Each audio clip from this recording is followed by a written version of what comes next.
Welcome to another exciting episode of Million Dollar Peddlers. I'm Paper Guy. And I'm Mr. Magazine. And it is BOLO Day. Everybody loves BOLO Day, especially Mr. Magazine, because he's brought up some great stuff for us. Yes, and here we go. I've never seen this, but it probably came from the Pennsylvania deal, I'm assuming. I would think so. Megan Mason Penthouse autographed 8x10 promo photo with COAA. 33 bids, $220. I mean, I have to assume, I didn't research it, but she must have passed away. I don't know what that would, or she's impossible to get her signature. Well, can I ask a question? Sure. I have things like that from time to time that just have the first name signed. Okay. And that just has the first name signed. Yeah, but that's her signature. If that's all she does, it is what it is. Okay. You know, think about it. If Babe Ruth only wrote Babe, it's still his signature. If that's all he did for his career. But what if you did it like 90% of the time? Then if you were one of the 10% that had the Ruth, then it would be worth a premium, lot more. of course. Right, Yeah. okay. Just like anything else, if they rate anything special, it's going to be a premium. You know, Mickey Charles Mantle brings triple the price. Yeah. So if you have a book, like there was a book that I gave you years ago that you never gave back to me. It was a kid's book, Phil Rizzuto, and he signed it just Phil. It was like to Bob. And why would you even want it back? Phil. Yeah. So that has value because it's obviously Phil Rizzuto's Phil. Yeah. Actually, I think I do have it because that round table above the shop, the one leg was short, and I was balancing it out. I'm going to go get it tomorrow. So you use $100 books to do that with. 100 was 50 because it's half a signature. it's a full book, though. Next up, I wonder why this sold. The Silver Surfer 1980 Hot Wheels Marvel die-cast car, mint on card. Card's got some wear, but obviously the new Fantastic Four, Silver Surfer appearance, and that's probably the reason why it finally sold after I don't know how long. Well, one of the problems, too, is that's not the greatest picture, and I'm not putting you... It sold after 2 months. It sold right away. Yeah, it wasn't too bad, yeah. But I'm not putting you down because my pictures are terrible as well. Yeah. That's just hard to get a good picture on. Right, yeah. In general, you've got to...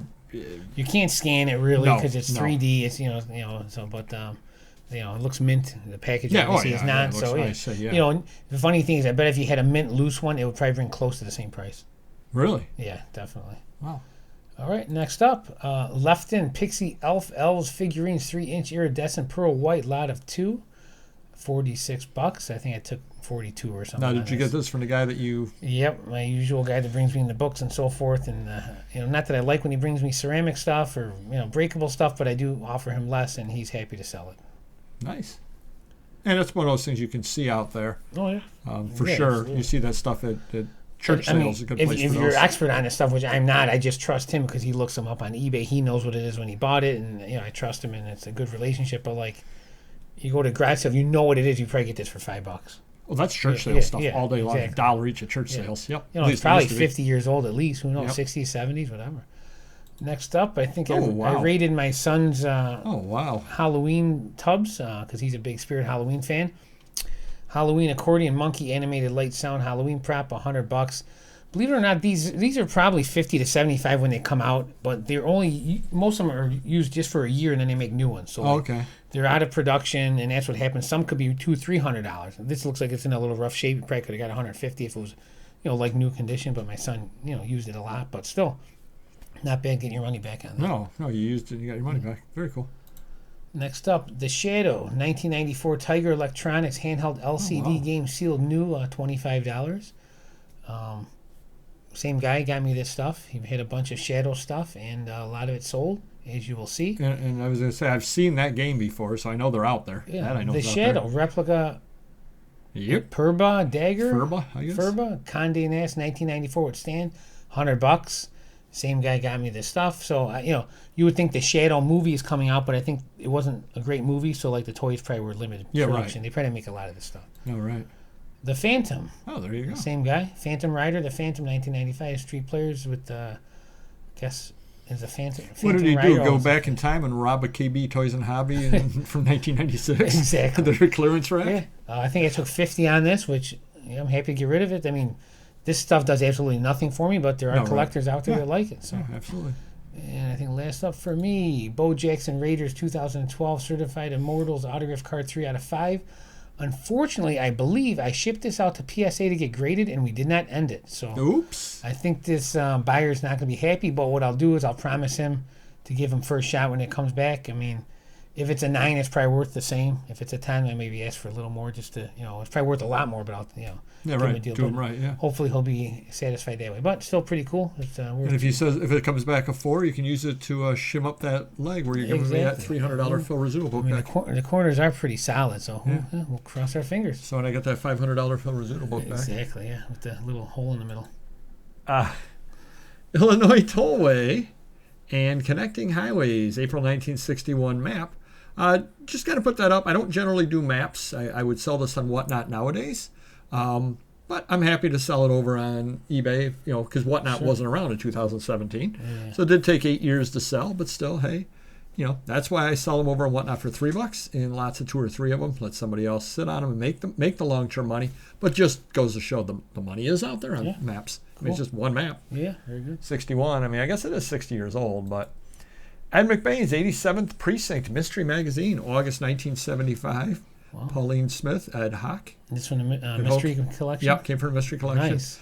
$51 out of that. That is a good magazine to look for when they're out there. So is every one worth the $50 range, or is this particular issue? No, everything from that. The early stuff from Ed McBain, yeah. Cool. Yep. You got a bunch of them, assuming? Probably. Don't really know. All of a sudden, Paperboy is dumb and with no memory. Well, I remember where that Phil Rizzuto book is. Masters of the Universe, He-Man, 1983 theme notebook, unused. Wow, that's cool. $32.24. Funny thing about this is the back cover does show it. 10 cents at Kmart. Wow. Was on complete closeout. You even bought like 1,000 of those? Why didn't you guy buy 1,000 of those instead of buying that Phantom stuff from KB? Jeez. They take up a lot less room, too. That's true. So 10 cents to $32. Can't argue with that. Of course, that's 40 years, but what are you going to do? Tanner Gray Line Tour to Disneyland brochure, 1955. So that's early Disneyland for certain, Adventureland, Fantasyland. Really, really cool because it does show the different areas inside as well. So even though it's not technically Disneyland per se, it's the Gray Line, which was given the trips there. They obviously were associated with Disneyland in order to have that kind of brochure. $44.25. Quite happy with that, just for a small brochure. Up next, Cheyenne, Wyoming, Frontier Days, Rodeo, 1981 guide, schedule map, $24.25. One gentleman came through and bought 2 or 3 different programs from Frontier Days and the tickets that I had for Frontier Days as well. Oh, wow. He ended up spending about $100 with me on Frontier Days. Just goes to show that you absolutely never know. Up next, Sunday in the Park with George Playbill, April 1984, Bernadette Peters, Dana Ivey. I brought this up because I got $24 out of it. I tried to get $3 on Whatnot. I did a playbill auction on Whatnot. I had 47 or 50 playbills over there. I sold 2. I then took all the playbills and listed them over on eBay. I sold about 7 in a week on eBay for $15 to $30 a piece. I tried to make you guys money over on Whatnot. $3 each. You could have bought me out. You would basically be essentially out of the entire auction and have a lot of playbills listed. Kirk. Wow, crazy. Hey, I tried. Let the record show. Up next, hey, Dick Clark, $20,000 pyramid. Publicity still game show. I got to stop you right there. This is a photo, right? 8 by 10? Yep. Unsigned. Correct. It's worth as much as a signed Roger Moore. That would be true. All but right. Just checking. Much nicer looking. Yeah. It is Dick Clark. Yeah. That was when he was young. Up next, whooping cough. 1915 booklet, Pennsylvania Department of Health. I went for $20. One of those things that actually surprised me that it took 5 years to sell. A lot of times people do collect this kind of thing, believe it or not. And it is 110 years old. Wow. Yeah. But it is just... great shape. Yeah, great shape. But it is just like basically a single page. Like it flips over. I don't think... Yeah, folded in half. Doesn't even open up. It's just a 2-sided piece of paper. Kind of thing you can actually find out there too. This is the kind of thing that people would put in a book. No one would buy that on Whatnot for $3. Probably not. No shot. No. Probably not. Probably not. That's why I didn't offer it there.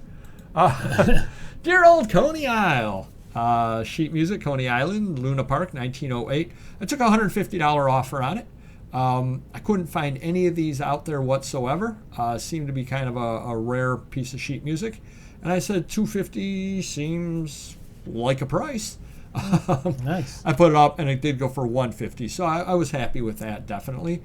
Do a little bit of research on Coney Island things. They tend to go fairly well, just to let you know as well. Maybe at some point I'll do a top 10 video on Coney Island. That should be a lot of fun, and I'll learn a lot of things. Maybe I'll even be in it. Who knows? Do hit the like button if you could, and we will see you next video. Take care. Bye-bye.